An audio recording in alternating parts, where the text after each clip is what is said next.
poco indicar mejor qué son las inmunoglobulinas, ¿verdad?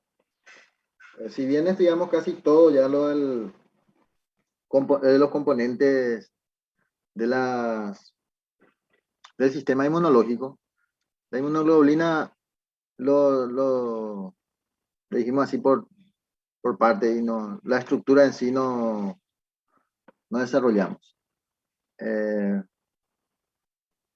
Bueno, y ahora vamos a darle un pantallazo otra vez, de tal manera que no sea tan complicado al ver la estructura, ¿verdad? Como ya dijimos, la inmunoglobulina es producida por Linfocitos B. linfocitos B a estímulos de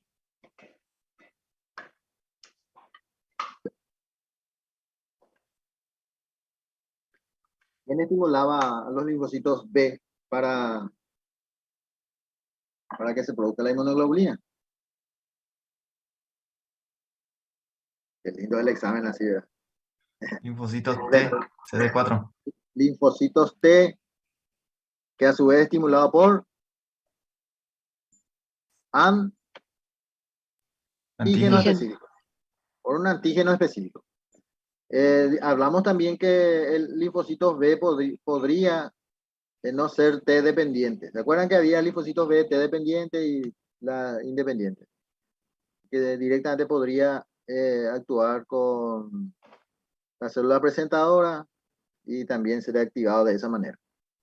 O sea que de ambas formas podrían ser. Entonces, estas inmunoglobulinas que son al final son proteínas y que son producidas por los linfocitos B ante un antígeno específico. No es que todas las inmunoglobulinas para todas las... Y habíamos visto también ya cómo ocurría la clonación de tal manera que un tipo de células B se clonaban para producir siempre la misma inmunoglobulina para ese antígeno. Es decir, no es que todos los linfocitos se activan a la vez y van a producir la inmunoglobulina. Eso no es cierto. Habíamos dicho que más o menos el 2 o el 3% del total de los linfocitos podría estar estimulado y estar produciendo inmunoglobulinas específicas. De lo contrario, pues, por ejemplo, no tendríamos la capacidad de enfrentar dos tipos de antígenos o dos agentes patógenos, ¿verdad? De hecho que hay que entender una cosa, que al ser estimulado por un antígeno, evidentemente se siente debilitado el sistema, ¿verdad?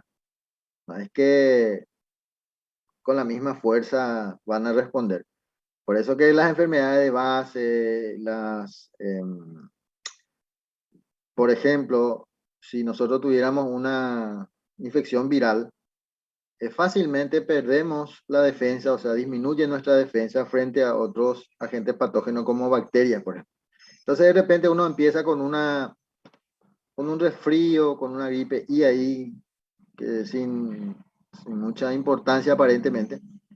Sin embargo, disminuye la defensa, entonces las bacterias, sobre todo las vías aéreas,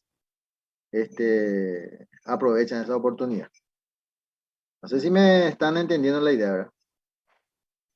Sí, profe. Sí, profe. Y por eso se le llama oportunista, profe. Bien, oportunista se le llama en general, en este caso sí podríamos llamarlo también, pero en general se llama a aquellos que, por ejemplo, en algún momento dado está conviviendo con nosotros como saprófitos y de repente nos agarra una enfermedad y se vuelve patógeno. Eso sería oportunista, ¿verdad? Por ejemplo, los estafilococos de la piel, por ejemplo, que normalmente no le hace daño a nadie, las epidermidis, pero sin embargo ocurre un debilitamiento del sistema inmunológico, automáticamente se convierte en una infección de la piel, por ejemplo. Eso se le llama oportunista. ¿Estamos de acuerdo? Pero no está mal tampoco decir en este caso, porque si bien esa bacteria, en las vías aéreas sobre todo, en condiciones normales probablemente nos van a afectar. Cuando tenés un debilitado el sistema, bueno, más fuertemente te afecta, ¿verdad? Bien, y acá tenemos los diferentes tipos de inmunoglobulina, ¿verdad? Acá tenemos la IgG, IgM, IgE, IgA. Y fíjense, estos dibujos representan la forma, el tamaño y la estructura. No es que solamente son dibujos así por decirlo de alguna manera pintoresca. Fíjense que esto, la IgM es pentamérica, 1, 2, 3, 4, 5. Y el IgA es dimérica, una cosa así, ¿verdad? Y los otros son monoméricas. ¿Ven? Bien. Las funciones más importantes.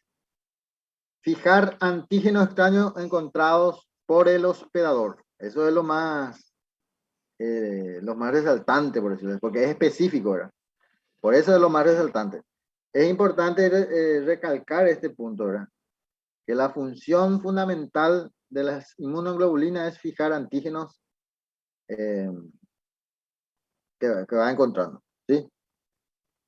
Después puede cumplir otras funciones, como por ejemplo mediar funciones efectoras para neutralizar o eliminar invasores externos. Pero eso ya es, fíjense que dice mediar. Mediar significa que ayuda, ¿verdad? Y son secretadas por la célula plasmática. ¿Se acuerdan que los linfocitos B cuando se activan se convertían en plasmocitos, que comúnmente se llaman células plasmáticas? ¿Estamos todos de acuerdo? Sí, profe. Sí, profe. Bueno.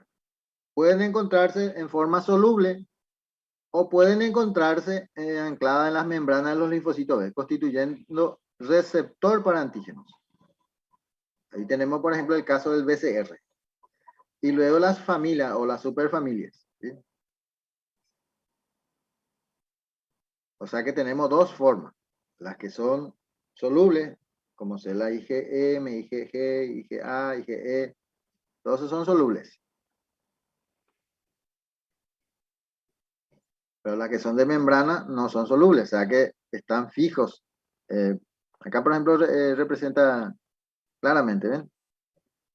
Este sería fijo a través, por la membrana de los linfocitos y estos serían solubles, o sea que van al torrente sanguíneo o en los líquidos en donde más abundan. No todos van a la sangre, eso es muy importante también. Habíamos hablado también de los dominios. ¿Y se acuerdan qué decíamos de los dominios?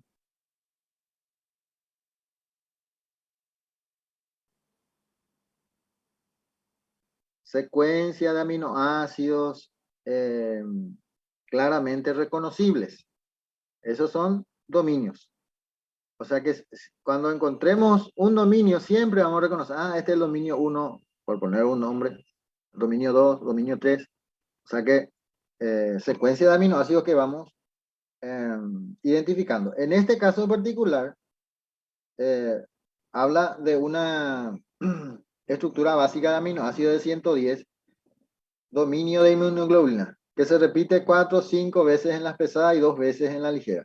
Es decir, esas son las secuencias de aminoácidos, de 110 aminoácidos que, a ver, para que podamos entendernos mejor sobre este tema, podríamos poner una especie de paralelismo, ¿verdad? Cuando nos vamos de viaje o por la ruta, encontramos, ¿verdad?, pequeños bosquecillos, ¿verdad? Y a eso le llamamos dominio. Después encontramos otro similar. Este es el dominio. ¿Ves? Vamos reconociendo así de a poco. Y después encontramos más grandes o diferentes árboles o más altos, lo que sea. Y eso van a ser otro tipo de dominio. Y así sucesivamente. Eso sería más o menos para que nos entendamos, para que no sea tan abstracto el asunto, ¿verdad? Y todas las proteínas que presentan este motivo en su estructura pertenecen a las superfamilias de la inmunoglobulina que habíamos visto también ya, cuáles eran los componentes de la superfamilia. Acá tenemos los dominios que le llamamos, ¿ven? Acá, por ejemplo, tenemos el dominio CH2, CH3, CH1. ¿Ven? Estos son secuencias muy similares. O sea, donde encontramos esta secuencia, le llamamos CH1.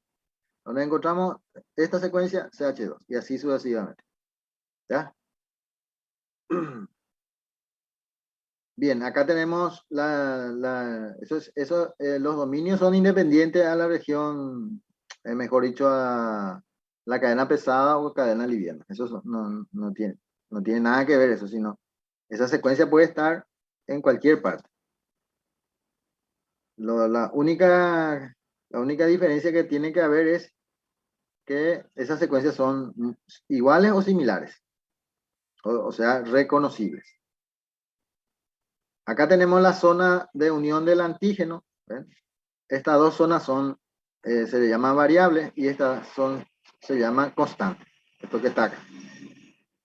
Y esta zona que está acá con líneas punteadas acá, se llama bisagra. ¿Ven? Y fíjense un detalle. Dijimos nosotros que la función fundamental era unir la unión a antígeno. En este caso tiene dos lugares para unión. ¿Ven? O sea, máximo puede unirse a dos antígenos. Eso no quiere decir que todos la inmunoglobulina va a tener esa capacidad. Aquel que es dimérica va a tener 4 y aquel que es pentamérica va a tener 10 y así sucesivamente. ¿Comprende la idea, verdad? Sí, profe. Bien. Y acá, por ejemplo, se indica, miren la región CH2 o el dominio CH2, su función es activación de complemento y unión a células.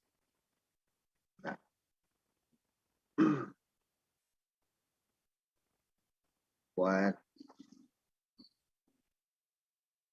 Y acá decíamos nosotros que son las superfamilias, que esto sí ya habíamos hablado ya con anterioridad. Y acá tenés las que son de inmunoglobulina, los heterodímeros, que puede ser el complejo mayor de histocompatibilidad del tipo 1, del tipo 2, el receptor de células T o B, y la inmunoglobulina propiamente dicho. ¿Verdad? Que esta puede ser D o M, que es membranal. Fíjense que hay uno que es sub-M, que es membranal, y hay uno que es M, que no es, que es soluble, que es pentamérica. ¿Sí?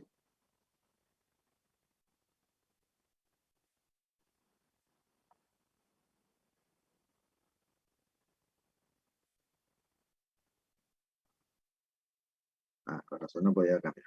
Bien. Y acá tenemos entonces las cadenas, las diferentes cadenas de las inmunoglobulinas. Tenemos la cadena ligera. ¿Ven? Ven que la región variable tiene una cadena ligera y otra cadena pesada. La región constante tiene una cadena ligera y una cadena pesada. Y así sucesivamente. Acá tenemos la cadena CH2 y CH3. Constante H2, o sea, sería, fíjense que acá, dominio CH de pesado, de cadena pesada 1, H1, dominio de cadena pesada H2 y dominio de cadena pesada H3. Así sucesivamente. Asimismo tenemos dominio de cadena liviana de la región variable y de la región constante. Ambos lados. Entonces tenemos dos cadenas ligeras y dos cadenas pesadas. Así nomás de sencillo. Y estos están unidos por puentes disulfuro, que le denominamos bisagra. Puentes disulfuro. Aquí. Esto puede estar aquí, aquí, diferentes partes puede estar. Y esto tiene mucho que ver con la composición de los aminoácidos azufrados. ¿Se acuerdan? En bioquímica hablábamos de los aminoácidos azufrados. La cistina, la cisteína y todo eso.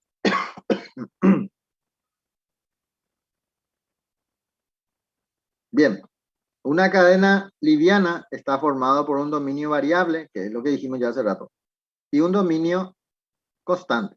Sería esto. ¿Ven? Un dominio variable liviana y un dominio cadena constante liviana. La cadena pesada, o H, están formada por un dominio variable pesada, acá, y constante pesada. Es decir, tenemos de esta manera, y esto siempre va a ser así.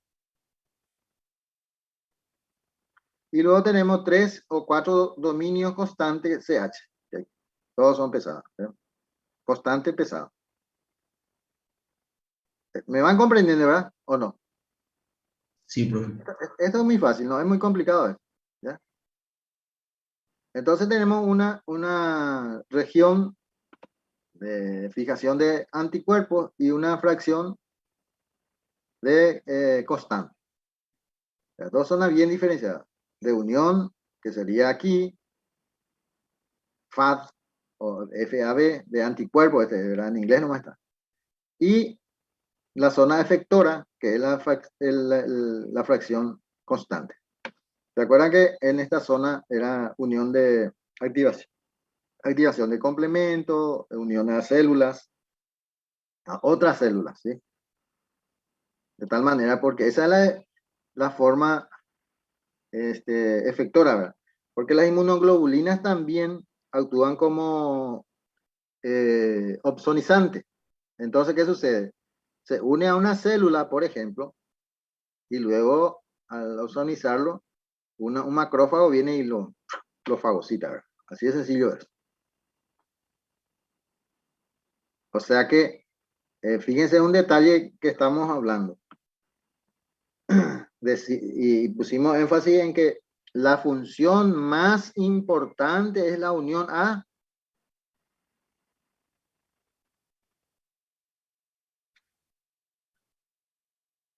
¿cuál es la función más importante?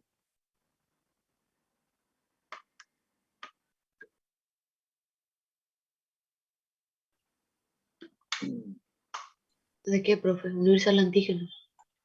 Unirse al antígeno. Muy bien. Esto, insisto en esto porque a veces yo pregunto, como son selecciones múltiples, y pongo dos funciones, que son las dos funciones son propias, pero una es específica y la otra no es específica. Por lo tanto, la específica es la que hay que marcar. Por eso insisto yo en eso. Un ratito que tengo que atender. Funciones. Y cada región cumple una función en particular. Entonces,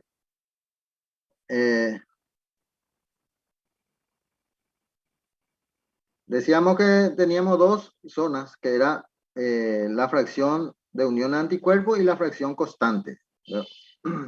Y la fracción constante, funcional y estructuralmente son diferentes, son totalmente diferentes en cuanto a su estructura y su función. Por ejemplo, FAB, la parte de la fracción de unión anticuerpo, capacidad de interaccionar específicamente con anticuerpos, mejor dicho, con antígenos. Y la fracción constante, funciones efectoras asociadas a isotipos del anticuerpo. Eso va a ser de acuerdo a qué tipo de anticuerpo estemos hablando, ¿verdad? Porque hay algunos isotipos que no activan al complemento, por ejemplo. Otros no tienen función de opsonizar. Por eso es funciones efectoras asociadas al isotipo del anticuerpo. No es que todos en general. Si bien no es que todos cumplen la misma función constante, sino va a depender del isotipo. Entonces acá tenemos la región efectora, estudiada en general, por ejemplo, el CH2 fijación de complemento y CH3 unión a receptores en la membrana de los fagocitos. Es decir, va a cumplir la función de opsonizar. O sea que aquí complemento, aquí fagocito. Así sería. ¿Estamos de acuerdo? Sí, profe. Bueno.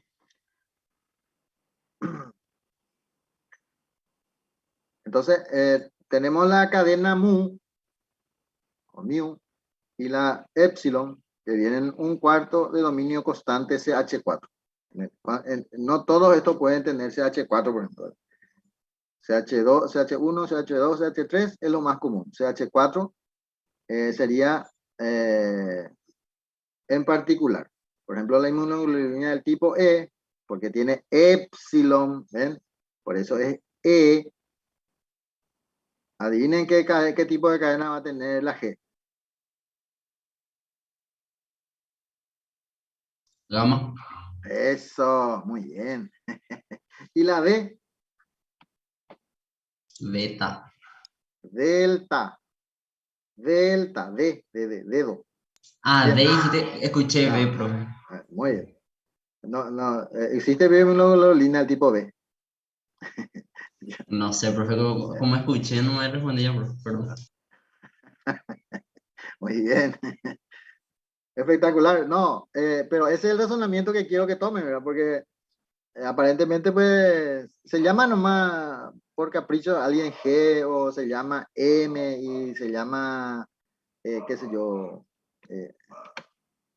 Bueno, cada uno con su... Bien.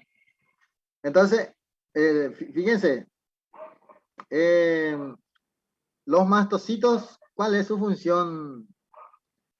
O sea, ¿cómo funcionan los mastocitos? Mejor dicho, los mastocitos. O sea, ¿cuál es el mecanismo de acción?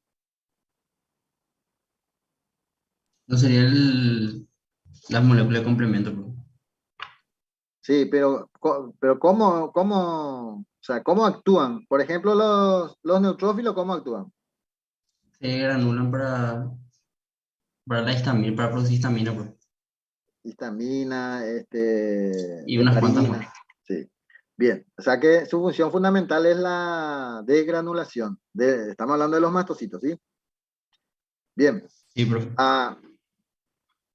Y fíjense que tiene la IG epsilon, la cadena epsilon, que podríamos decir. Entonces, cuando un mastocito está activado por una inmunoglobulina de tipo E, al final probablemente lo que va a ocurrir es que se va a desgranular para que cumpla su función, ¿verdad? O sea, ya sea para bien o para mal. Siempre la idea es que sea para bien, ¿verdad? Pero a veces ocurre las enfermedades autoinmunes y actúa para mal. Pero así es, ¿verdad? Profe, ¿qué pasaría si te pica una abeja, por ejemplo? Bueno, Ahí no se activan eso también, profe. claro que se activan y va a depender mucho de la actividad de tu sistema inmune, ¿verdad? Porque Pero hay por esa algunos que, razón es por esa razón es lo que se inflama tanto, profe. sí, en algunas personas y en otras no. O sea, no es que a nadie no, pero no sé, yo por ejemplo, a mí por ejemplo varias veces ya me picó avispa y nunca me pasó más de una inflamación así leve. Pero la misma avispa le pica a otra persona, yo veo y se hincha todo. eh, Te apenas digo, profe, respira. te digo, profe, recién vi un video, no sé, muy taller, pero es que le picó y en 20 minutos estaba muy inflamado. Entonces dije, ¿será que los eosinófilos o el mastocito produce mucha histamina, por eso se inflama tanto? Claro, sí, así mismo.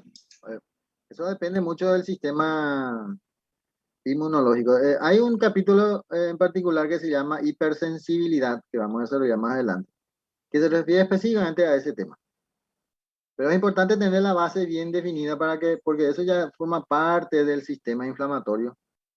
Pero como se clasifican en tipo 1, tipo 2 y tipo 3, la hipersensibilidad. Entonces, con fines claro que la avispa no sabe si yo voy a inflamar el tipo 3 ni nada por el estilo. Solamente con fines didácticos nosotros hablamos así, ¿verdad? ¿Se entiende la idea, verdad? Sí, Bien, profe. muy bien.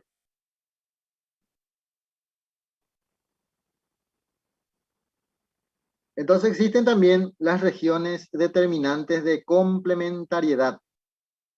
¿Qué son esas regiones? Y son las regiones variables de la cadena IH y tienen 3 secuencias de aminoácidos hipervariables en el extremo terminal. y forman el sitio de unión con el antígeno y son llamadas regiones determinantes de complementariedad. Esa dice la complementariedad, según ustedes.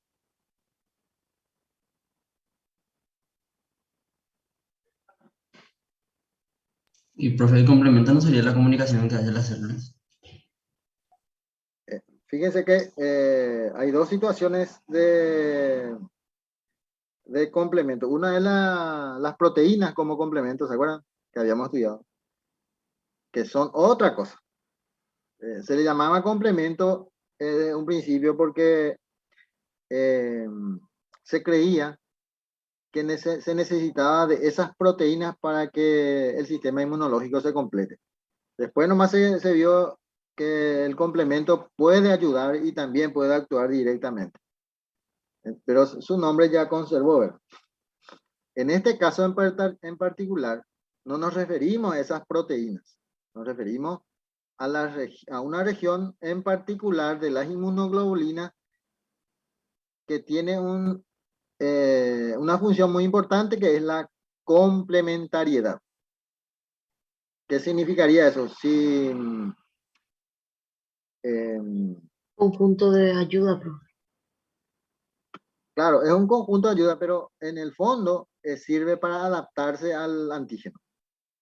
Es decir, como en nuestras manos, ¿verdad? Si yo voy a agarrar una pelota de tenis, mis dedos lo rodean casi completamente, ¿entiendes? ¿Verdad? Y como si fuera que se complementa a la pelota de tenis, por ejemplo, ¿verdad? ¿Se entiende la idea, verdad? ¿O no? Sí, profe. Si fuera, no sé, un cubo y mis dedos le va a ser más dificultoso adaptarse, pero va a buscar la forma de adaptarse. Va a depender mucho del tamaño, ¿verdad? Bueno, esa es la zona de complementariedad. O sea que hay una región en particular de la zona variable que actúa de complemento para ese antígeno específicamente. No es que para todos los tipos de antígenos, no. Para ese tipo de antígeno. Profe, ¿no sería lo epítopo eso? Claro, o sea, epítopo sería ¿cómo se llama? Lo que Determinante. tiene es determinante, pero en el antígeno. Y parátopo se llamaría parátopo a la región de complementariedad de la inmunoglobulina. ¿Se entiende, verdad? O sea, el epítopo se une al parátopo, que sería la zona de complementariedad. ¿Comprende la idea, verdad? Sí, profe.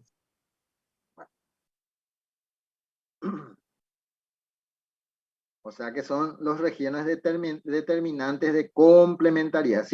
Si esa secuencia de aminoácidos, vamos a suponer que tenemos 2 o 3 tipos de antígenos, pero el anticuerpo que está presente es para uno solo, para un solo tipo.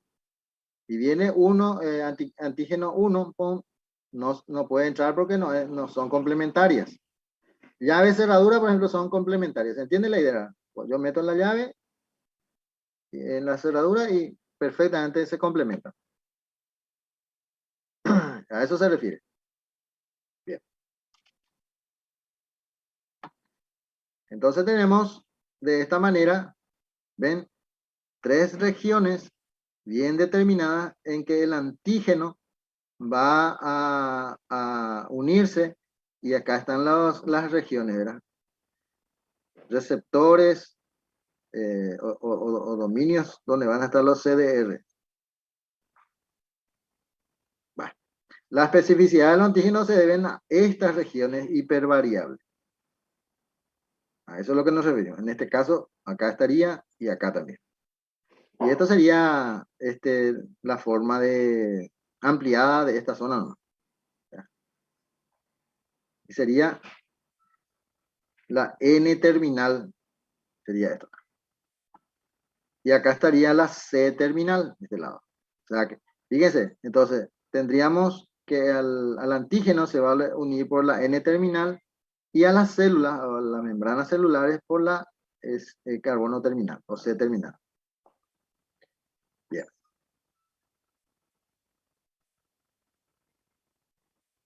Regiones bisagras. Existe una región no globular de 10 a 60 aminoácidos más o menos, entre el primero y el segundo dominio constante de la cadena pesada, conocida como región bisagra.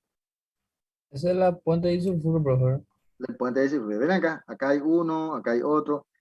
Y eso va a depender mucho de la presencia o no de aminoácidos azufrados para que formen puentes de hidrógeno, puentes disulfuro.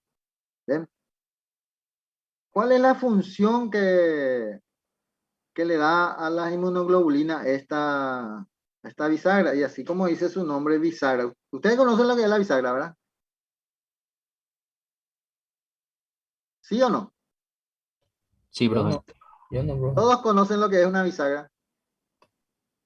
El que no conoce puede decir, le vamos a explicar, no hay problema, para que comprenda mejor esta parte, porque si bien es sencillo, si vos no entendés esas cosas, a veces se complica, ¿verdad? Hablamos, profe, de esa parte de la cerradura de la puerta donde se dobla, que permite abrir y cerrar. Sí, es la que va más o menos por el marco, ¿ves? Sí, profe. Esa es la bisagra, ¿verdad? O sea que es una planchita, una planchuelita, que tiene dos zonas y que se puede abrir y cerrar así, ¿verdad? Es decir, que le da flexibilidad, porque si sin esa bisagra las puertas no podrían abrirse, tendría que estar fija siempre. Lo mismo ocurre aquí, ¿ven? Aquí hay uno, aquí hay otro, aquí hay otro, aquí hay otro, ¿ven? Esto entonces, ¿qué es lo que hace? Si, por ejemplo, vamos a suponer que haya un antígeno que sea grande y que tenga dos epítopos en su... Entonces, fíjense que esto se va a abrir así, se va a abrir así, y para calzar en sus epítopos. Perfectamente puede fijar ahí. Entonces, un antígeno por cada inmunoglobulina, ¿verdad? Si fuera monómero, en este caso, ¿verdad? Eso sería la relación. Acá indica, todo esto son repeticiones nomás, ¿ven? Aquí tiene actividad inmunológica, es decir, específica, y acá tiene actividad biológica, que es inespecífica. Por eso es que, ¿se acuerdan que el sistema inmune se dividía en específica y específica? O adaptativa. Bien. Entonces, esto le confiere flexibilidad a la inmunoglobulina entre estas dos regiones. Acá, por ejemplo, esto para que se abra, sí, para que se acomode, por decirlo así. Acá el antígeno y acá también. Y esto para que se abra más ambas terminales, N terminales.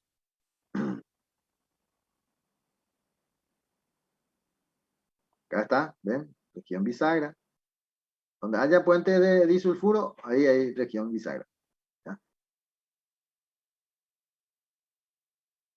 Ven que acá es el carbono terminal y acá es N terminal.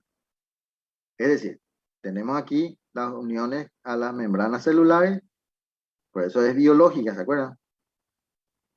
Por ejemplo, si se va a fijar a un macrófago, a un fagocito, y aquí se va a fijar. Y se va a fijar el antígeno, aquí se va a fijar. Si esto va a abrir o va a cerrarse un poco más, depende de la región bisagra. Y aquí están los dos parátopos que les había dicho, ¿ven? ¿Se entiende, verdad? Sí, profe. Este acá es un parátopo, dos parámetros. Este es en el caso de que sea monómeros. Si fuera dímero, tendríamos 4 parátopos. Si fuera pentámeros, tendríamos 10 parátopos. Así sucesivamente. Bien. Los isotipos. Los isotipos son determinantes de regiones constantes que en conjunto definen la clase y subclase de cada cadena pesada. Fíjense un detalle que una inmunoglobulina del tipo gamma o G, como habíamos dicho al principio ya, es lo mismo gamma para dengue que para Chagas, por ejemplo. ¿Y en dónde entonces existe la diferencia? Entre la gamma o la G La G de dengue o de la G de Chagas. Le voy a mostrar dónde es. Aquí. Está la diferencia. Esto sigue siendo G, pero aquí en la parte de la región determinante de la complementariedad, que es donde le da la especificidad para cada antígeno, está la variante. ¿Se entiende la Ese idea? sería el epítopo, profe, ¿verdad? Este sería el parátopo. Ah, para. Epítopo es el que está por el antígeno, que tiene que ser complementario al parátopo. ¿Se entiende? Cerradura. Eso es gracias al isotipo otra vez, profe, ¿verdad? La especificidad. Claro, el isotipo en realidad es la inmunoglobulina que tiene mayor cadena de aminoácidos de un solo tipo. Por ejemplo, la gamma es G, ¿verdad? Si tiene dominio, mucho dominio epsilon, sería E. ¿Comprende la idea, verdad? ¿O no? Acá, Sí, profe. ven, aquí por ejemplo, tenemos 5 isotipos. Tenemos la gamma, cadena gamma. ¿Cómo se llama? G. Cadena alfa, ¿cómo se llama? A. Cadena mu, ¿cómo se llama? M. Cadena delta, ¿cómo se llama? D. Cadena epsilon, inmunoglobulina E. ¿Comprenden cómo funciona eso? Sí, profe. Es decir, no es que, por ejemplo, la gamma, mejor dicho, la inmunoglobulina del tipo G, solamente tiene gamma, sino tiene predominio del tipo gamma. Este alfa tiene predominio del tipo alfa. Y así sucesivamente. ¿Comprende la idea, verdad? Sí, profe, ahora sí. Bueno.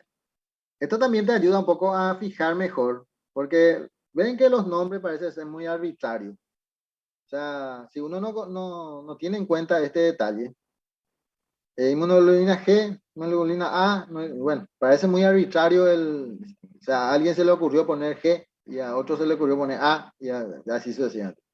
Y eso no es así, sino esto se hizo un estudio cromatográfico y se separaron las cadenas y al que tenía predominio de gamma se le llamó G, alfa, A y el mu, M y así sucesivamente.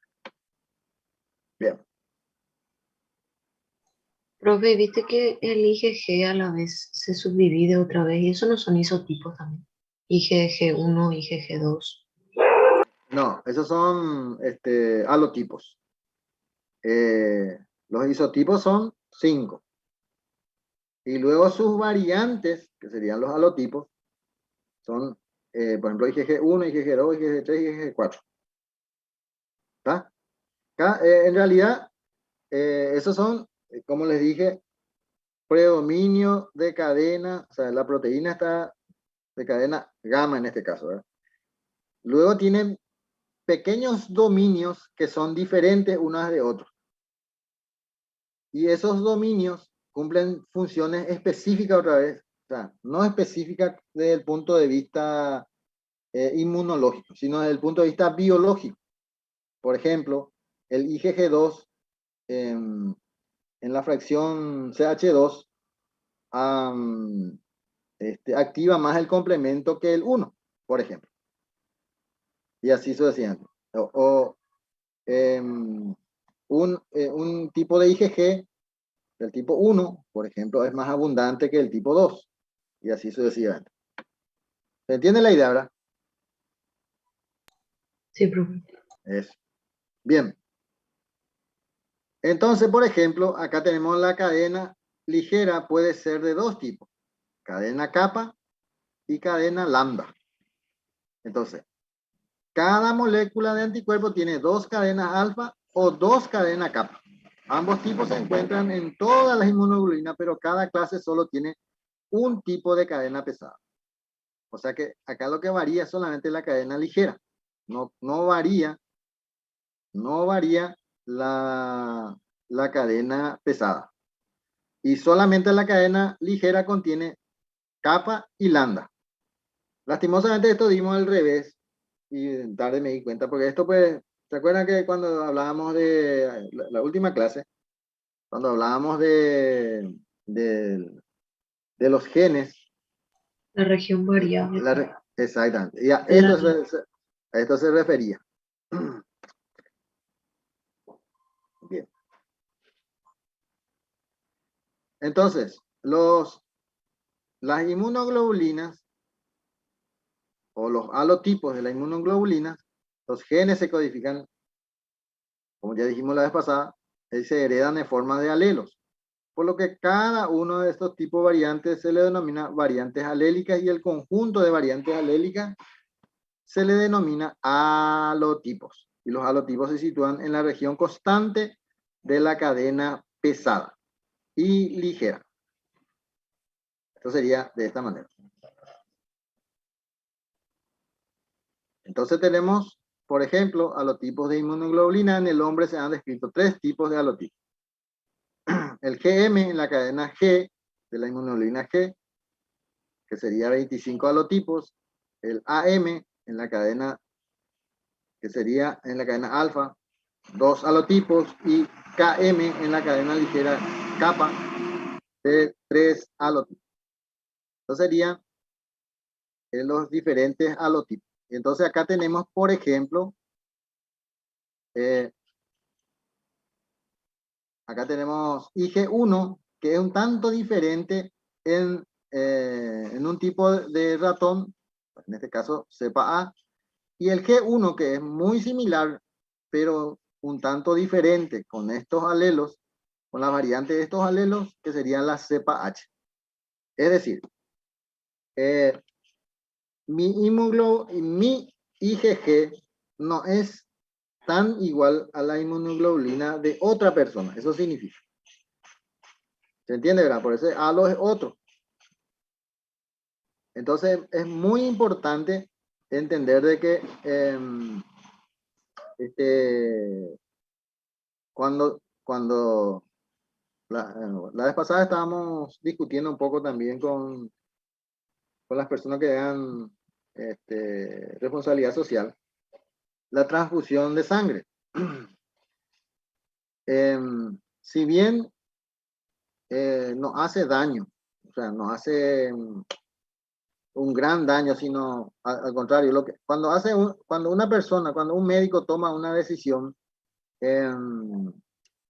sobre un acto médico, lo que evalúa es costo-beneficio. Es decir, si yo hago esto, va a mejorar en esto, en esto, en esto, y yo sé que probablemente va a tener estos efectos secundarios. Y como los efectos secundarios son inferiores a lo que va a favorecer al paciente, entonces se realiza el acto médico. Entonces las transfusiones sanguíneas no son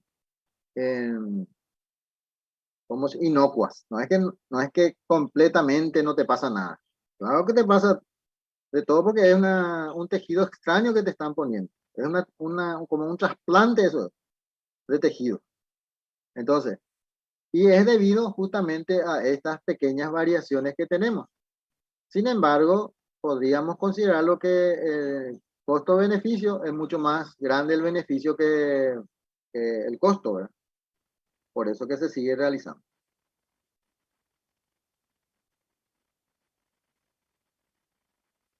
Entonces los idiotipos, la secuencia de aminoácidos única de los dominios variable pesada y variable liviana, funcionan como determinantes antigénicos, es decir, de complementariedad, es lo que habíamos hablado. Y cada determinante antigénico individual de la región variable se conoce como idiotipo. Esto sería lo que decimos, lo que le había dicho hace rato. El antígeno del Chaga, IgG Chaga, IgG para dengue, por ejemplo. Son 2 idiotipos, son del mismo tipo, pero son diferentes en cuanto a su determinante antigénico. o sea, la parte de complementariedad, la parte variable. Se llaman idiotipos.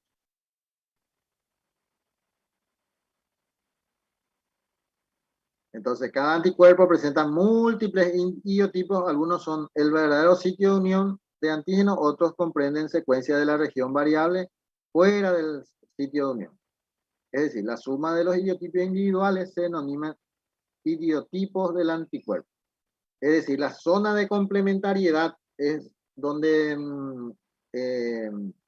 a ver, vamos a volver otra vez a esta parte. Si ustedes se dan cuenta acá, hay 3 regiones de complementariedad, que es la zona de unión. Pero ven acá, por ejemplo, no forma ya parte de la zona de unión. Sin embargo, forma parte de la zona variable, igual que esto. El conjunto de esto es lo que se llama idiotipo. No es que solamente esta parte, pero el conjunto. Sin embargo, el determinante antigénico son estas 3 regiones. ¿Qué función cumple esto? Y estos sirven para estabilizar, por ejemplo, la unión. ¿Se acuerdan que para que funcione bien,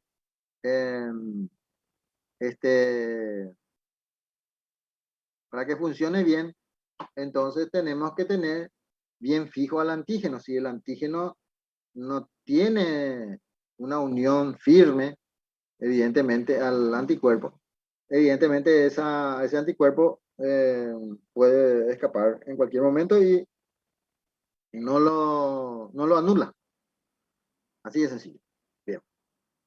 Como ya dijimos, existen 5 tipos de inmunoglobulinas y esto va a depender mucho de qué tipo de cadenas sean predominantes.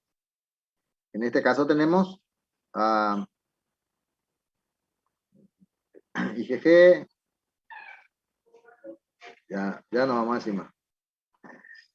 Bien, IgG es la clase más abundante en el suero. ¿Saben lo que es el suero, verdad? Sí, profe. Sí, ¿Qué es el profe. suero? Sustancia fisiológica, profe. Sustancia fisiológica. ¿Dónde se encuentra eso?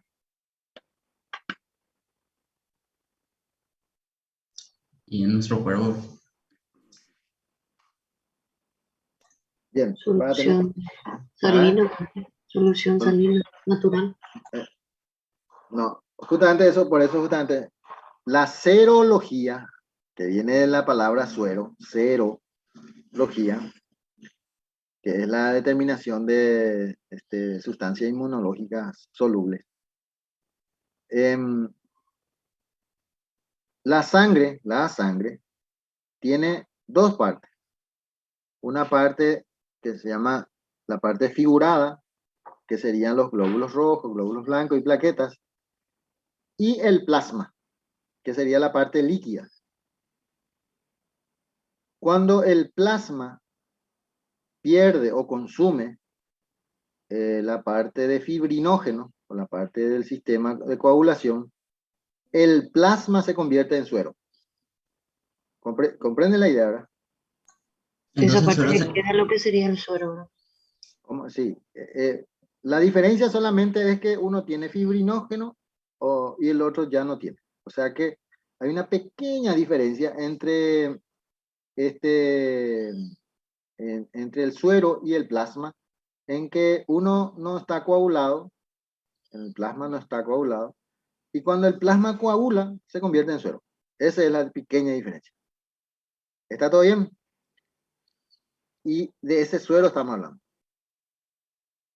Que IgG es la clase más abundante en el suero, es decir, en la sangre, pero en la parte líquida, la parte coagulada. Y da igual si decir plasma, ¿verdad? Porque en este caso no se altera la misma cantidad de inmunoglobulina G vas a tener en suero que en plasma. La diferencia nomás es que como existen más proteínas en el plasma, muchas veces cuando uno va a determinar algo, cuando uno quiere hacer una prueba laboratorial, esas proteínas interfieren y por eso que se trabaja más con suero que con plasma. ¿Se entiende la idea, verdad? sí, profe. Bueno, Profe, el espectacular. suero también se usa para limpiar el ojo. El suero, bueno, se le llama suero fisiológico al que se vende en el comercio, que es una solución salina del 0,09% de solución salina. Y bueno, se usa para lavar, por ejemplo, heridas. Inclusive se puede hacer intravenoso eso. O sea, no va a pasar nada si vos te pones intravenoso. Te pones en ¿Y la si sangre tiene, y si tiene burbuja, profe? y ahora existen los sistemas de mecanismo, o sea, sistemas de venoclisis que no permite que la burbuja pase a la sangre. Es un esquema de seguridad que se ha inventado. Pero si pasa en sangre, en vena, y si la vena está en el brazo, probablemente no te va a pasar gran cosa. Pero si es vía central, por ejemplo, y pasa ahí, y va a crear una embolia. O sea, ¿por qué? Porque el gas, la burbuja, actúa como un émbolo. ¿Saben lo que es un émbolo, verdad? ¿Qué sería, profe? Más o menos sé, pero no sé qué sería. Bien. Conocés la jeringa, ¿verdad? La Sí, jeringa. profe. Esa jeringa.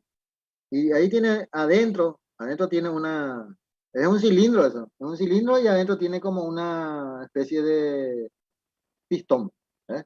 Vos estirás y después podés empujar otra vez. Y tiene por la punta del pistón, tiene una goma negra que se llama émbolo. ¿Y qué es lo que hace el émbolo? Y sella el cilindro. Es decir, que él no deja pasar nada del otro lado. ¿Se entiende, verdad, la idea? Es un tapón. Ajá, eso. O sea, un tapón, entonces, profe, no deja que pase la sangre, entonces. No deja pasar la sangre. O sea, que solamente del lado que él empuja, lleva la sangre. Pero el resto ya no pasa. Entonces, por ejemplo, un émbolo, una embolia, sería formado por pequeños, puede ser sólido o gaseoso. En este caso estamos hablando de gases, ¿verdad? Que es el aire. Y el aire no se disuelve en la sangre, por eso que puede formar émbolo. Entonces se va y cuando va por un vaso sanguíneo del mismo calibre, no pasa nada, ¿verdad? O sea, va empujando, pero va a llegar un momento en que se achica el calibre del vaso y ¡poc! Se va a trancar ahí y va a taponar eso y ya Profe, nadie pasa. la plaqueta también harían eso también, profe. Las plaquetas cuando están activados, sí. Es más, esa es su función. Solamente que decimos que su función fisiológica es que cuando vos tenés una herida, va y tapona esa herida para que no salga más, no haya fuga de sangre de los vasos sanguíneos. Ahora, cuando es patológico, ese émbolo va y tapona, por ejemplo, venas o arterias del pulmón y bueno, nos contamos la historia que es la forma en que fallecieron, según lo que cuentan los forenses, los que fallecieron del COVID. La mayoría fallecieron por embolia pulmonar. O sea que se activaron las plaquetas en esa zona, se unieron, se agregaron, se adherieron a las paredes de los vasos sanguíneos y taponaron. Eso fue en condiciones está hecho para que cuando las personas tengan una herida ocurra ese efecto. Pero ¿qué hizo el virus del COVID? Alteró eso y sin que haya una herida activa en los pulmones y eso de la misma manera que en los vasos sanguíneos superficiales. Y por eso que no se podía hacer más nada por esos pacientes. Porque no es que una vena o una arteria taponaba, sino todas. Así, ¡pah! Y ya no cuenta más la historia. Bien, entonces, las inmunoglobulinas del tipo G, existen 4 subclases que se reconocen por diferencias en la secuencia de la cadena gamma. Es decir, que varían en su región constante. Y podemos conocer entonces de este tipo, IgG1, IgG2, IgG3, IgG4. Bien. Y como dijimos, es la que más participa en la respuesta inmune secundaria. Secundaria desde todo punto de vista. Fíjense que hay una secundaria, porque se acuerdan que la primera parte era inespecífica o innata. Ahí no participa. Y en la secundaria, que es la adaptativa, que ahí participan células T, células B y todas las demás células. Bien. Y IgG es la segunda que aparece cuando hay una respuesta. Primero aparece. ¿Cuál de ellos aparece? IgG. No, IgG es la IgM. segunda. IgM, ahí está. Fíjense este detalle que es muy importante tener presente, porque si nosotros relacionamos esto con la clínica, vamos a tener algunas mejor claridad de esto. Porque fíjense que yo puedo tener IgM positivo y IgG negativo.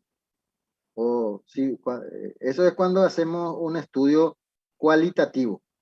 Pero si hacemos un estudio cuantitativo, es decir, yo tengo 100 nanogramos de IgM y 5 de IgG, es como decir IgM positivo, IgG negativo. ¿Se entiende la idea, verdad? Solamente que uno es cuantitativo y otro es cualitativo. Cuando yo digo positivo o negativo, estoy hablando de cualitativo, un estudio cualitativo. Cuando yo pongo números, ya es cuantitativo. Bien. Entonces, si yo tengo, vamos a ponerle nomás, vamos a facilitar para que no vamos a ponerle números, para no complicar. Positivo y negativo, ¿está bien? Profe, ¿viste que está el IgM y luego está el IgG, que es lo que Sí, dijiste, ¿verdad? sí. Y cuando es IgG positivo significa que el antígeno estuvo. Bien. Esto es así. En las primeras, los primeros 7 a 15 días de la infección aparecen IgM. Luego ya aparece IgG. Ahora, fíjense que va a llegar un momento que vas a tener IgG e IgM. ¿Por qué? Porque no es así automático, no es que uno dice, bueno, yo me voy a morir y vos vas a aparecer. ¿Entienden? Sino hay un momento en que va a aparecer ambas cosas. Cuando aparece solamente IgM, podemos decir que la infección es reciente. ¿Se acuerdan que? O presente, ¿verdad?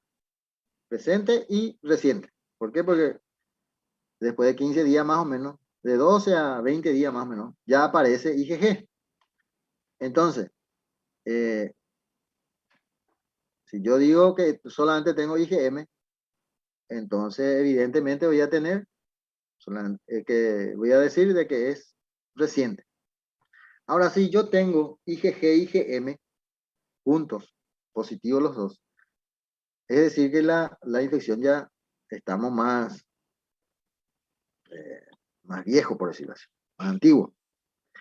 Y si solamente tenemos IgG y ya no tenemos IgM, podemos decir que la del antígeno ya desapareció. ¿Comprende la idea, verdad? Sí, profe. Hay, por ejemplo, patologías que de por vida aparecen IgG. Y eso no significa que el paciente tenga o haya tenido hace poco. No podemos decir por eso. Ahora, el dengue, por ejemplo, no, IgG creo que hasta 60 días nomás positivo. El O herpes sea, tipo 1 aparece IgG de por vida, profe, ¿verdad? sí, así mismo. También los treponemas y todo eso dan. Que nosotros le llamamos cicatriz inmunológica, ¿verdad? O sea, que es como si fuera que te hizo una cicatriz así en la piel y se quedó ahí, ¿verdad? Pero evidentemente no te hizo eso, sino como queda, como la cicatriz es prácticamente eterno hasta que te mueras. Entonces, más o menos así también la cicatriz inmunológica que se refiere a la inmunoglobulina tipo G. ¿Comprende la idea, verdad? Bien. Profe, ¿y por qué? ¿Qué hiciste? ¿Cuál era el último que dijiste? Que también es así mucho tiempo. Reponemos. ¿Y por qué, profe, eso siempre? O sea, ¿por qué entonces siempre está marcado eso? Siempre hay. Y porque la inmunoglobulina que produce son estables. Fíjense que para que una inmunoglobulina sea eficiente, tiene que tener todas estas características que estamos citando, pero aparte de eso tiene que ser estable.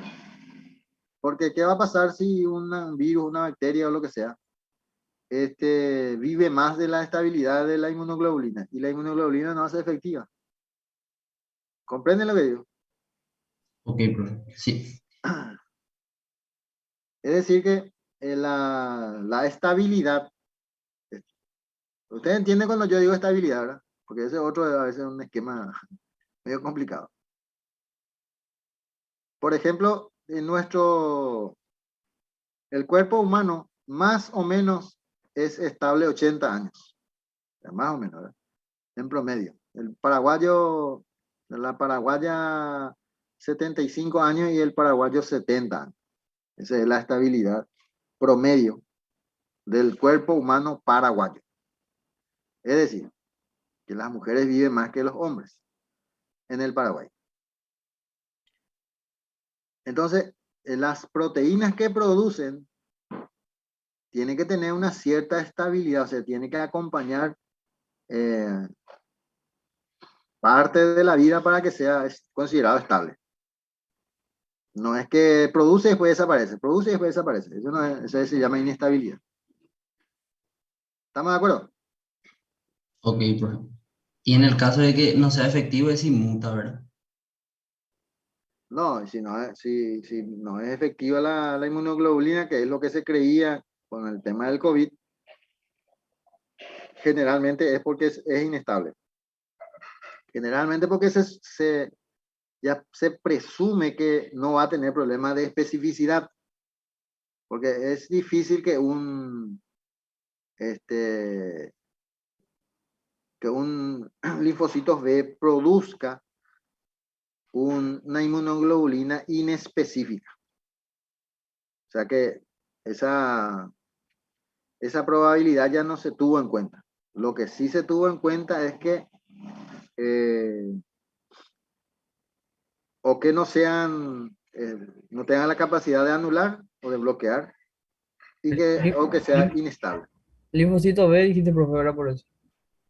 Los linfocitos B son los que producen la inmunoglobulina. ¿Eh? ¿Entienden? No importa qué tipo de inmunoglobulina, todos los tipos de inmunoglobulina producen los linfocitos B. Entonces, ya no se piensa que estos linfocitos B produzcan inmunoglobulina inespecífica. O sea, produce inmunoglobulina nomás. Capaz que en algún momento más adelante se pueda descubrir que hay algunos agentes patógenos que pueda estimular de forma inespecífica a los linfocitos B. Pero hasta hoy día todavía no se conoce. Eso es la realidad. Por lo tanto, no se presume ya la inestabilidad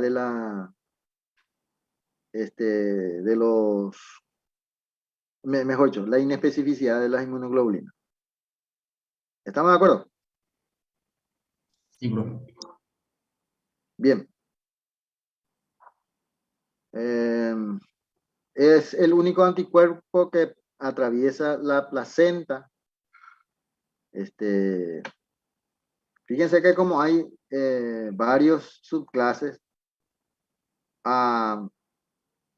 no todos tienen la misma capacidad otra vez. ¿Por qué? Porque hay una pequeña diferencia en la secuencia de aminoácidos. Y como esto es por forma y tamaño, entonces cuando hay diferencia, tampoco puede atravesar. IgM, por ejemplo, es pentamérica. Por lo tanto, prácticamente no es prácticamente, no atraviesa porque es muy grande. Por su estructura. ¿Comprenden? Bien. Entonces, IgG1, IgG3 y IgG4 cruzan la placenta y tienen un papel importante en la protección del feto, pero no el IgG2, ¿ves? El IgG1, 3 y 4 sí. Y por ejemplo, el IgG3 activa más eficientemente al complemento. El IgG4 no es capaz de activar complemento. ¿Ves? Se unen a receptores de la fracción constante. La fracción constante se une a los fagocitos y mediando así la opsonización, que es otra función más. ¿Entiende la idea, verdad? Profe, el IgG3, ¿dónde se puede encontrar también? ¿Cómo? ¿En qué parte se suele encontrar de forma En el más suelo. común, ya que no activa el complemento? Todos se encuentran, en conjunto se encuentran en el suero completamente.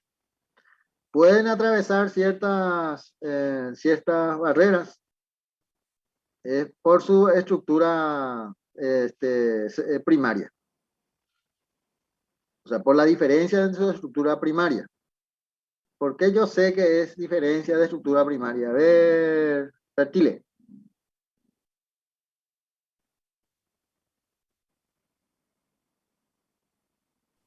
Profe, no estoy segura. No quiero decir cualquier cosa. Metele nomás y total, ¿cuál es lo que es el problema? Yo no te veo, tus compañeros no te ven. Pero me escuchan, profe. Bien. Porque el IgG1, 2, y 3 y 4 se diferencian en la secuencia de aminoácidos. La secuencia de aminoácidos se refiere estrictamente a la estructura primaria de cualquier proteína. ¿Ven? ¿Entienden la idea? Sí, Por profe. eso yo sé que era la estructura primaria. ¿Está bien, Bertile? Sí, profe. Bueno. Bien.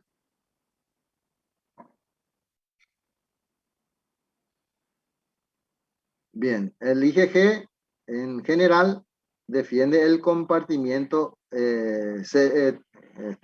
tisular, que es en los tejidos. Eso sí. Por eso que, a ver, pocos son los elementos del sistema inmunológico que defiende o actúa o participa en el torrente sanguíneo.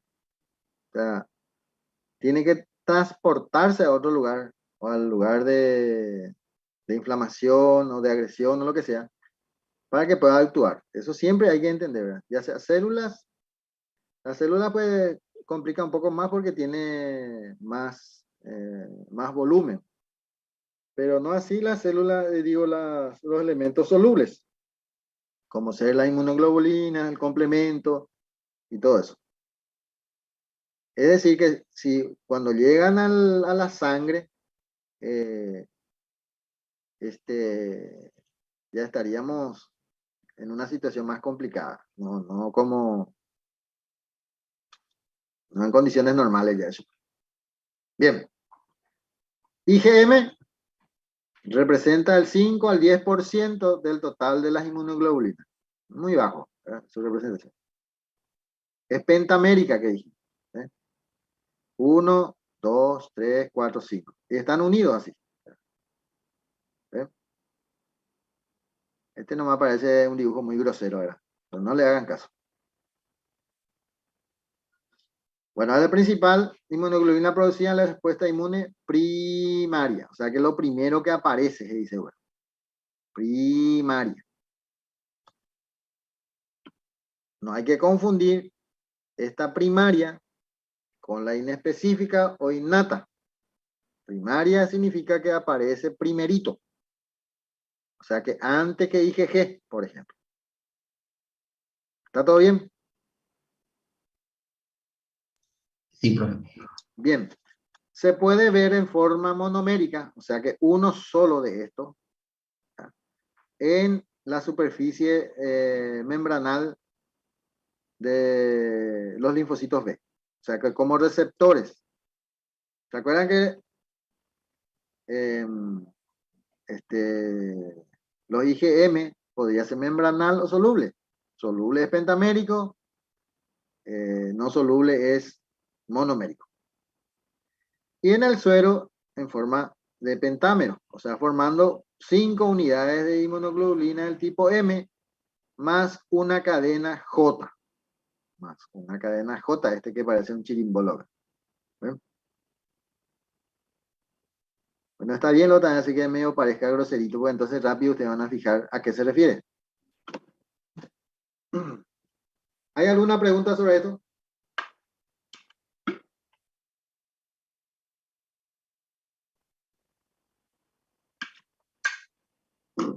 ¿Cuántos antígenos puede fijar esta inmunoglobulina?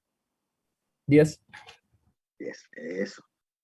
¿Por qué? Porque es pentamérico y cada uno, 2. ¿Ven? Como son 5, 10. Bien, y por su tamaño, esto no puede atravesar la membrana placentaria. Imposible. Entonces, el pentámero tiene 10 sitios de reconocimiento antigénico, que es la inmunoglobulina más efectiva en la aglutinación y en la activación del complemento. Fíjense un detalle muy importante también.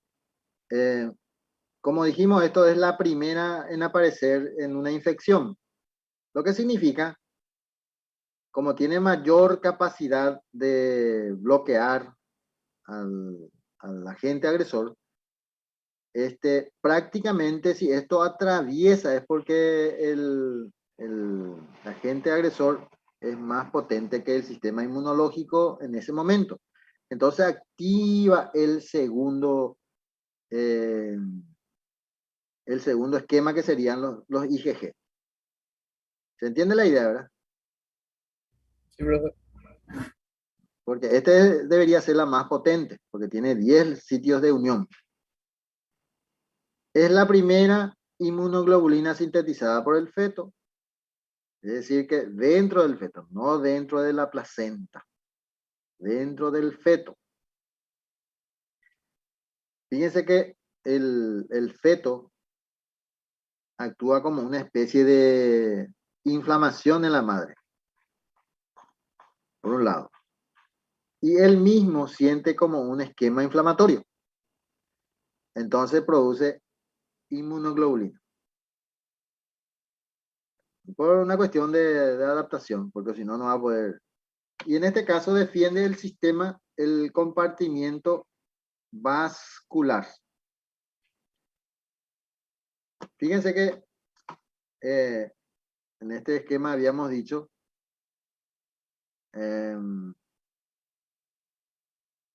acá, ¿dónde está? Formaba aglutinación y activación del complemento. Y es dentro de los vasos sanguíneos. ¿Saben lo que es la aglutinación, verdad? Sería tipo, profe, una condensación. Como una condensación, exactamente. Por ejemplo, si ustedes estuvieran en aula, ¿verdad? Se aglutinan, se unen todos juntos ahí, un pegadito, así como un bodoque, se quedan todos juntos, eso sería una aglutinación. Bueno, y ahora imagínense que eso circule, tengan en el sistema circulatorio como un bodoque. Estamos hablando de un bodoque, pero pequeñito, ¿verdad? No con bodoque. ¿Conocen ustedes lo que es el bodoque, verdad? Yo estoy hablando del bodoque como si ahora ya no se usa más prácticamente. ¿Conocen el bodoque, sí o no? ¿Qué sería, Sí, profe? Sí, profe. Sabía lo que... Bueno, Sí, pero vos conocés Keila el bodoque. sí El de conozco. barrio, bro. El que se hace de barro y para la ondita, ¿verdad? Pregunto esto porque ahora ya no se usa más ondita y menos el barro, ¿verdad? Es probable que mucha gente no haya usado, sea del viejazo ya. Por eso, bueno, sería, muy poca, profe. ¿eh? Es como hacer una bolita, como la bolita ese que se juega de cristal, pero de barro. Y es duro como, durísimo. Nosotros jugábamos, una forma de decir. Hacíamos el bodoque para ir a matar pajaritos. ¿Verdad? Por eso que hay algunos chistes que se hace con el bodoque, por ejemplo, ¿verdad?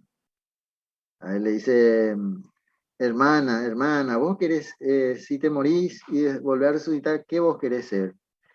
Y yo quiero ser, no sé, un cisne blanco, una cosa así. Y vos, ¿y por qué? Y porque los cisnes blancos son hermosos y están en los castillos y yo quiero estar por ahí. Bueno, cada uno con su... Y vos, hermana, y yo quiero ser bodoque, le dice. ¿Y por qué querés ser bodoque, le dice? Y para andar detrás de los pajaritos. Bueno, era un chiste antiguo, ¿verdad?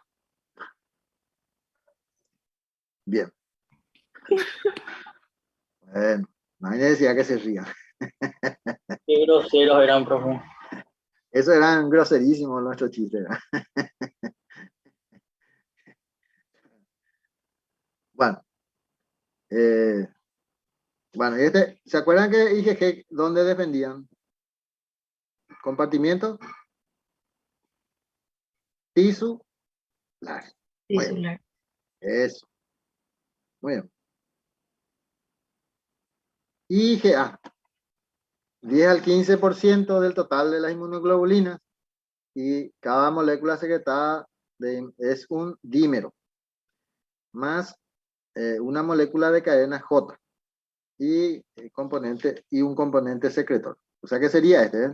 Acá está la cadena J, muy similar al de M, pero este es un dímero. Dímero porque este es un monómero y este es otro monómero.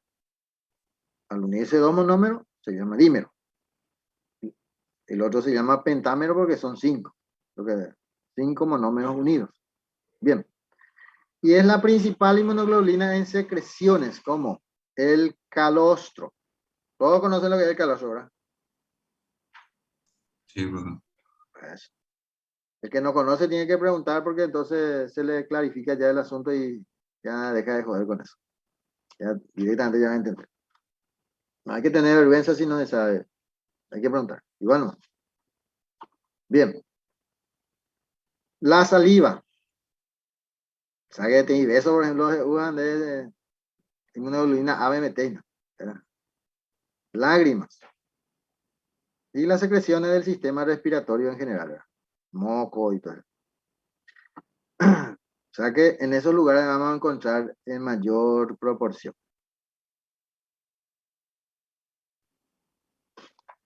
Y la unión de la inmunoglobulina a antígeno de superficie bacteriano y vírico impide la fijación de los patógenos a las células de la mucosa, inhibiendo así las infecciones víricas y bacterianas. Fíjense que es, si ustedes se fijan en todo lo que ya vimos, prácticamente lo que estamos viendo es que cada componente del sistema inmunológico se colocan en lugares estratégicos del organismo para tratar de defenderlo, ¿verdad? Y esto defiende las puertas de la entrada, por ejemplo, las vías respiratorias, vías urinarias, intestinos, o sea, todo lo que sea orificios comunes del cuerpo, ¿verdad? Vagina, bueno, sistema urinario y sistema reproductor femenino en este caso. Bueno, en los varones tenemos el sistema reproductor común, por lo tanto no hay dos orificios, por eso nomás. Pero si tuviéramos dos orificios, también en ese se debería ser. Bien.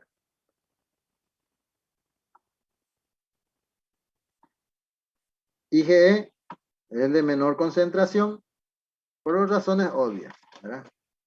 Media las reacciones de hipersensibilidad inmediata, la anafilaxis, participa en la defensa contra determinados parásitos, sobre todo los parásitos intestinales. Profe, Y algunos el IgE activa los mastocitos. mastocitos y eosinófilos, sí, Ok. así mismo. Basófilo, fíjense que los basófilos actúan como mastocitos en tejidos.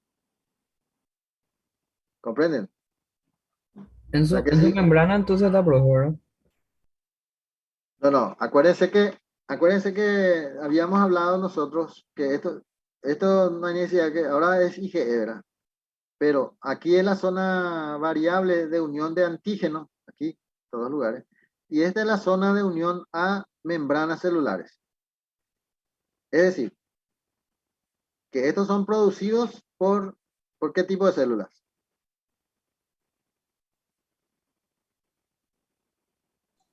¿Qué cosa, profe?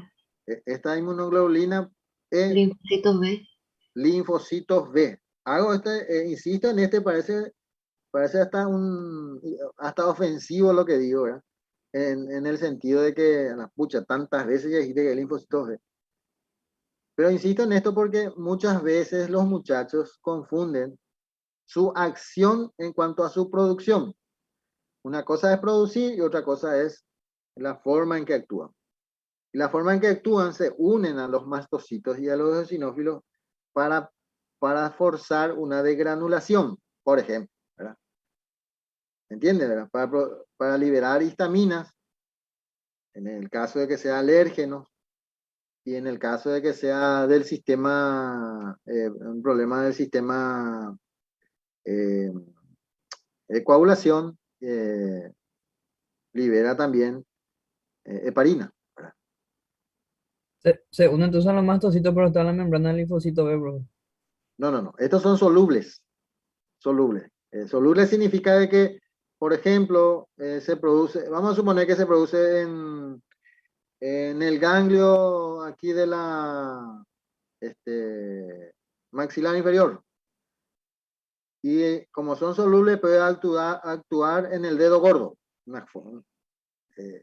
Es una suposición. ¿Se entiende lo que? Como es soluble, puede viajar por todo el sistema a través de la sangre y donde se necesita actuar, ahí actúa.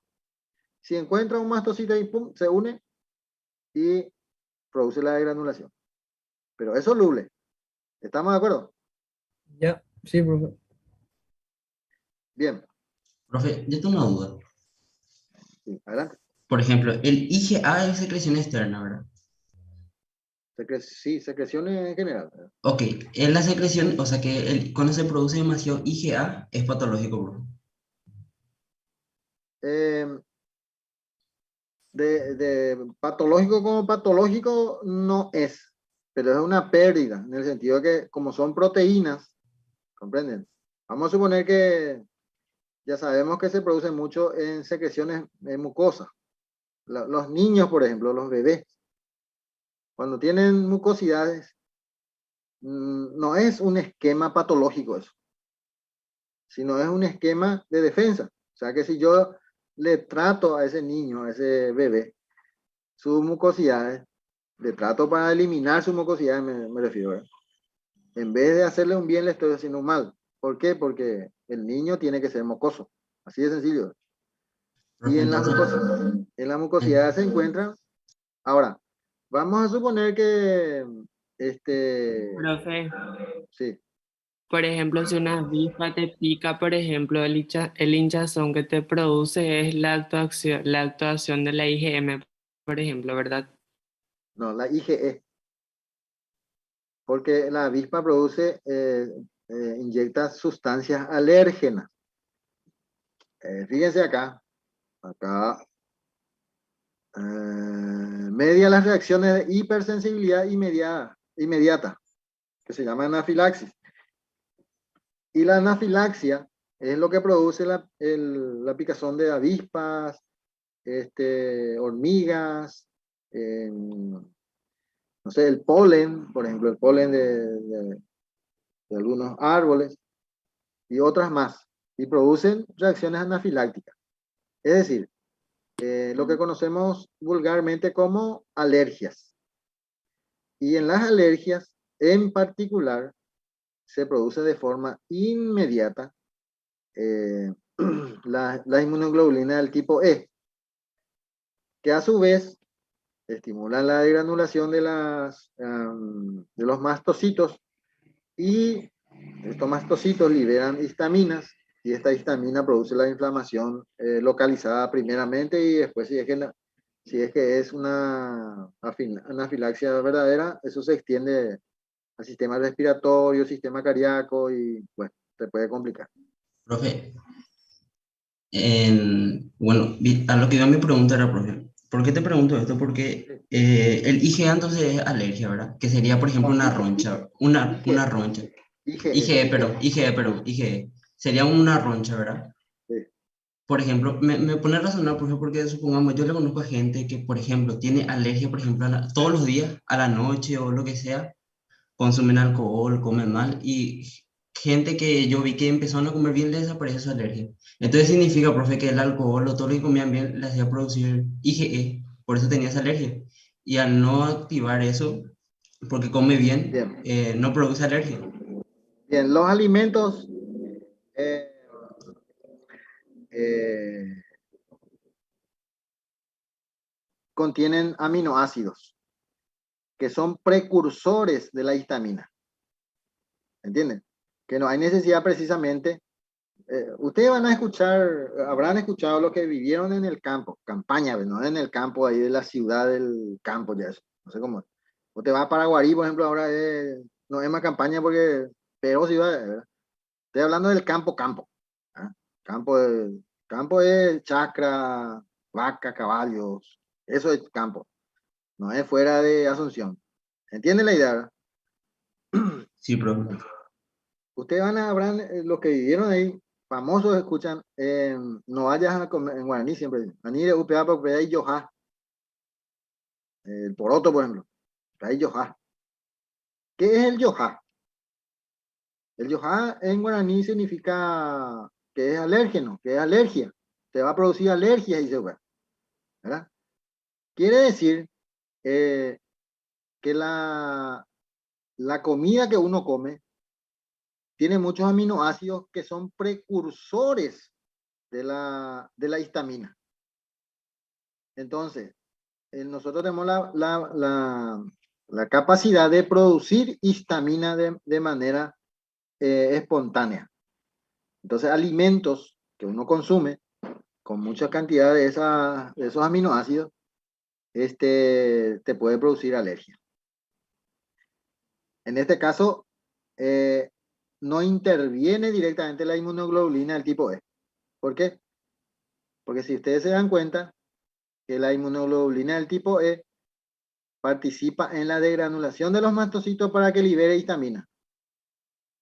Pero ¿qué pasa si vos ya consumís alimentos que son precursores de histamina sin que intervenga otros estamentos del sistema inmunológico?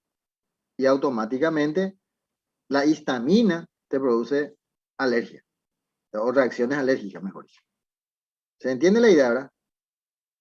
Sí, profe. Sí, profe. Entonces, entonces, profe, todo lo que dice la gente, porque fuera ahora escucho mucho que la gente dice, no, tengo alergia y toda su vida tiene. Eso sería por su alimento, básicamente, ¿verdad? En algunos casos, por ejemplo, es alimentos. En otros casos, por ejemplo, una rinitis. La mayoría de las personas aquí en Asunción hoy en día sufren de rinitis, que son como una reacción alérgica, pero a la temperatura, al cambio de temperatura. O sea, por ejemplo, a la mañana temprano, estornuda, tose, estornuda, un ticerú y después a las 10 por ahí le pasa. Bueno, ese es un esquema que es una rinitis, que no tiene mucho que ver con una alergia propiamente dicho. ¿Entiende? Bueno, en la mayoría, no es que siempre es la misma cosa, pero bueno, en la mayoría de los casos ocurre esa situación. Eso, por ejemplo, con solución salina resuelve el problema. O sea, que puede vivir 2 o 3 gotas y tiene solución salina y le pasa eso. ¿Ya? ¿Por qué? Porque es una rinitis.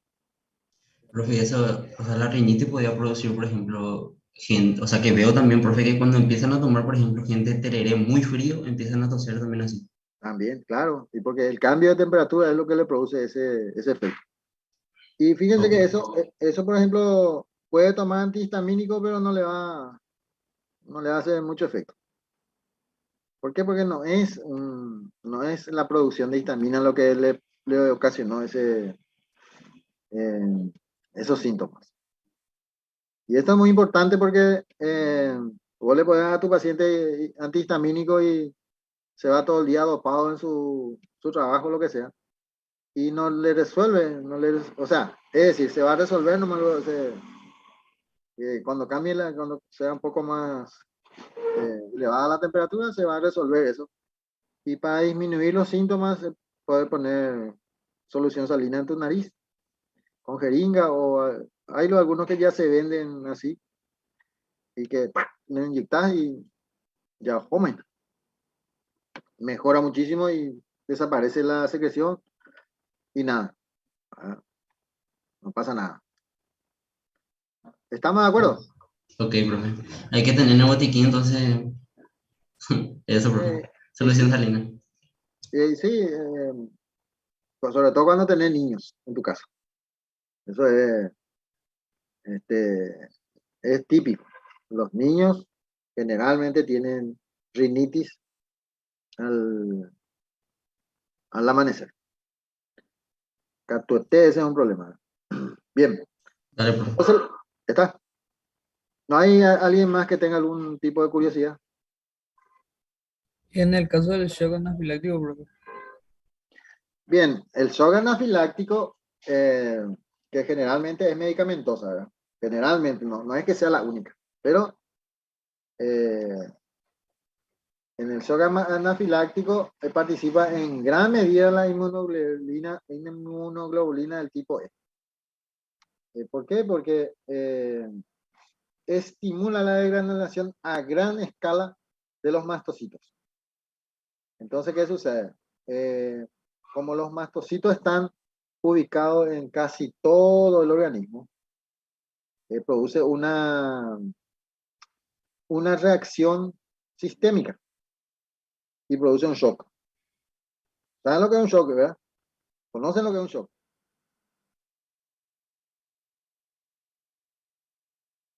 ¿O no?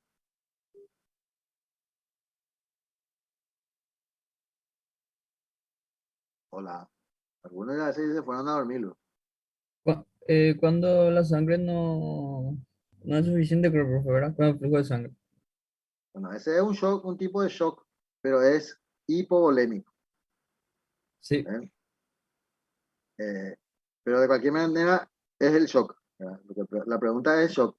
Nos preguntamos de qué tipo, ¿verdad? En este caso habíamos hablado del shock anafiláctico, que es producido, es como una alergia exacerbado, sistémico, eh, que es, que puede ser mortal, ¿verdad?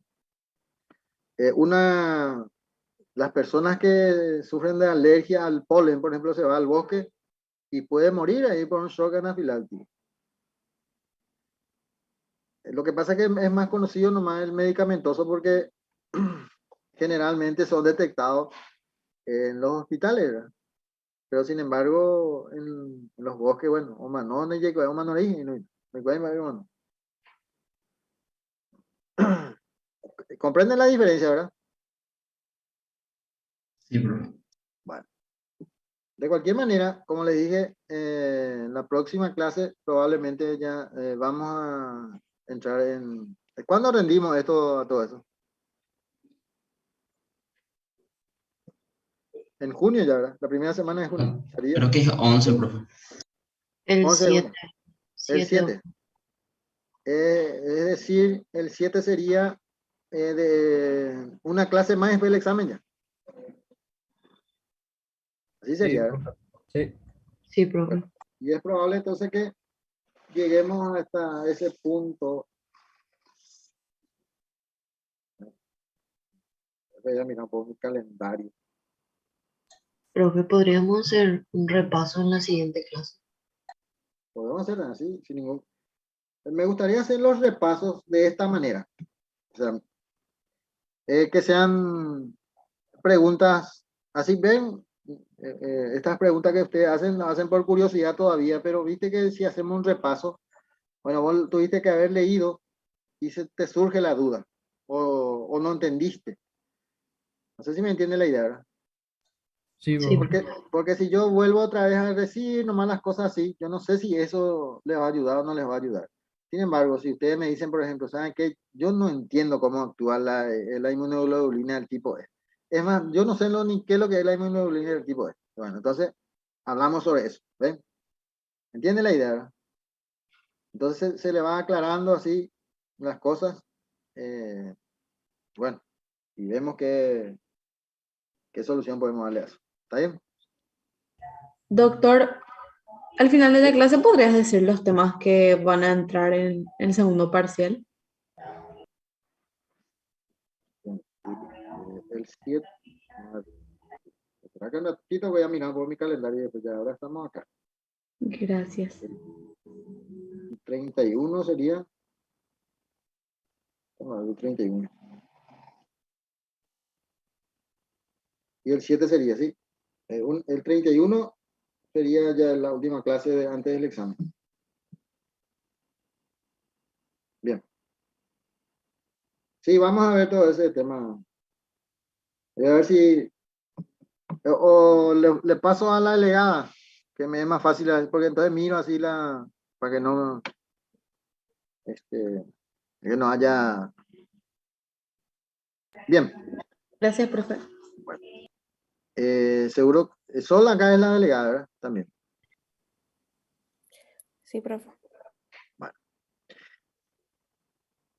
El tipo es, como ya dijimos, se une a los receptores la parte de la fracción constante en la membrana de los basófilos y mastocitos, induciendo la liberación de sus gránulos. Esa es la manera que ya habíamos dicho, ¿verdad? Se liberan diversidad de mediadores farmacológicamente activos y aparecen las manifestaciones alérgicas. Bueno, por ejemplo, los mastocitos y los eosinófilos se granulan en presencia de los parásitos, en particular los intestinales. Eso también te da la pauta. Fíjense que mastocitos nunca vamos a encontrar en sangre, pero sí eosinófilos. ¿Qué significa eso? Que si nosotros hacemos un hemograma y aparece eosinófilo en gran escala, lo más probable es que el paciente tenga parásitos. ¿Entienden la idea, verdad? Sí, profe. Eso. Bien. Basófilos también encontramos en la circulación. Basófilos también tenemos en circulación, solamente que los basófilos, cuando aparecen, son mucho más agresivos que los eosinófilos. Es decir, que nosotros en hematología lo llamamos la célula de la muerte a los basófilos. ¿Ya? Es decir, que si aumenta la cantidad de basófilos, es muy mala señal. ¿Y cuánto suele haber, profe? Lo normal, ¿cero? Sí, 0 o hasta 1, 2 es tolerante. Y hay una particularidad en que los que tienen las personas que tienen síndrome de Down tienen en mayor cantidad que los que no tienen síndrome de Down. Esa también es una particularidad. Generalmente los que tienen alto el basófilo, 5%, 6%, o son Down o tienen algún problema metabólico del tipo, ¿cómo se llama esto? Que son muy flacos. ¿Cómo se le dice? Anorexia, profe. No, anorexia no. Anorexia es un problema psicológico, no metabólico. Bulimia. Ese también, igualito que la anorexia. No, una Caquexia. patología. ¿Cómo? Desnutrición, bro. No. ¿Cómo es? ¿Cómo dijo? Se me fue nomás. Caquexia. Sí, es caquéxico, pero tiene su nombre. Resulta que cuando yo era joven, feliz y soberano, tenía otro nombre. Y luego cuando me quiero acordar de su nombre real, ahora, Yaguapirú, profe. Sarcopenia. es esas personas que son flaquitas. Hipertiroidismo, bro. No, ese es hormonal. Eso que sean piruí y que tienen diarrea y que esto y que bueno, Y se me fue nomás. cebollita, profe. No, es una condición del problema de absorción. Desnutrición. No, eso ya es la consecuencia. Enseguida me voy a acordar ahora. Bueno, las nutricionistas siempre, o sea, en el Paraguay hay muchísimo de eso. Y generalmente aparece, si no aparece en la juventud, aparece después cuando los mayores de 60 años ya aparece. Los celíacos. Celíaco, ahí está, la celiaquía.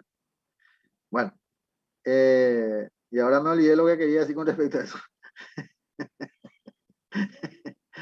Bueno, la celiaquía y Omega todo 3, eso. tomarle, ¿Cómo? tomarle omega 3. Parece que sí ya.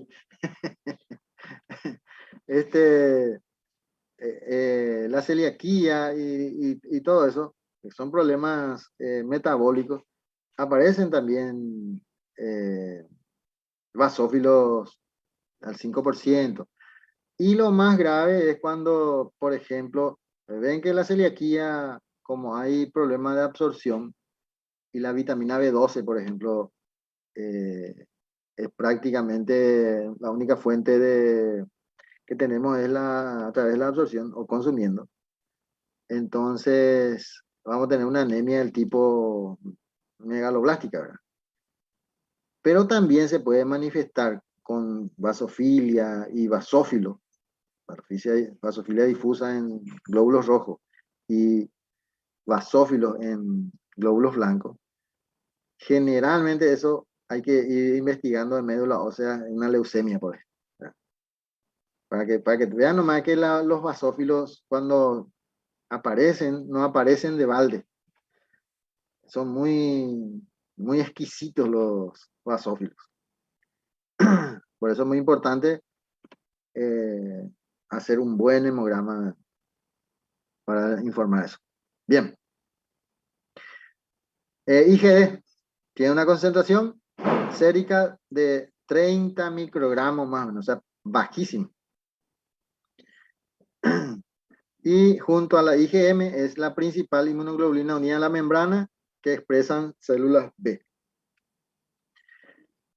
Es decir, hay una teoría que dice que primeramente se forman las IgD en la membrana de los linfocitos B y que luego estos se convierten en IgM. Esa es una teoría muy interesante. ¿Por qué? Porque nunca se vio ambas juntas. O sea, un linfocito B que tenga IgD y IgM juntos. Sino o tiene IgM o tiene IgD. Bien. Y aún no se identifica una función biológica efectora, aparte de ser receptor. No se conoce una función efectora. Y estas son las funciones efectoras. Opsonización, que al final promueve la fagocitosis de antígeno por macrófago y neutrófilo. Defensa antibacteriana. Activación de complemento, importante para la desactivación y eliminación de antígenos y destrucción de patógenos. Y la otra función muy importante es la citotoxicidad mediada por células dependientes de anticuerpos. Es decir, que el anticuerpo unido a células blanco, por ejemplo, células infectadas por virus, actúa como receptor que permite que las células atacantes, células asesinas, NK, reconozca y destruya la célula blanca. Esas son las funciones efectoras. ¿Ya? ¿Hay alguna pregunta que quieran hacer?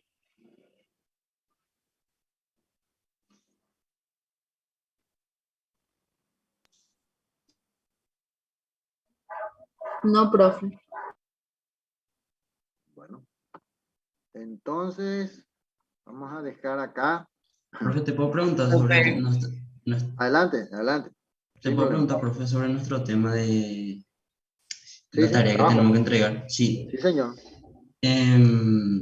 Profe, ¿por qué el hemófilus influencia del serotipo B están, o sea, están, porque no encuentro ni un libro por qué, profe?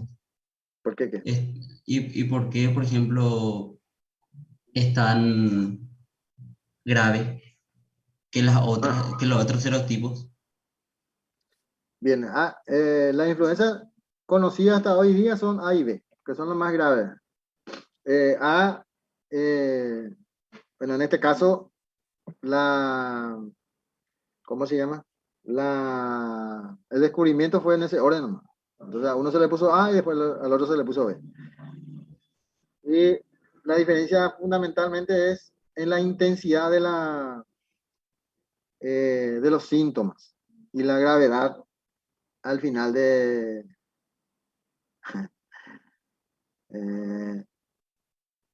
bueno, ¿por qué no llamo la lista y después? Porque hay algunos que dicen que, bueno, y después hablamos de eso, ¿sí puede ser? Dale, profe. Sí, profe. Porque hay algunos que ya me ponen presente y después me da olvidar. Ya sé que al baño, profe. La podemos leer. Sí, sí, ustedes pueden leer solamente lo que les pediría, que me pongan la fuente, de dónde consiguieron la información, ¿sí? Ustedes pueden mirar, Profe, te escucho. perdón, profe, por Sí, interrumpirte, te pero escucho. ¿qué posibilidad hay que puedas alzar los PPTs anteriores que todavía no alzaste? Sí, sí, sin problema. Vamos a Profe, hacer ¿me todo. puedes poner presente? Porque justo coincide la hora con un examen Ah, que tengo ahora. ahora mismo voy a llamar ya a la lista, ahora mismo lo digo.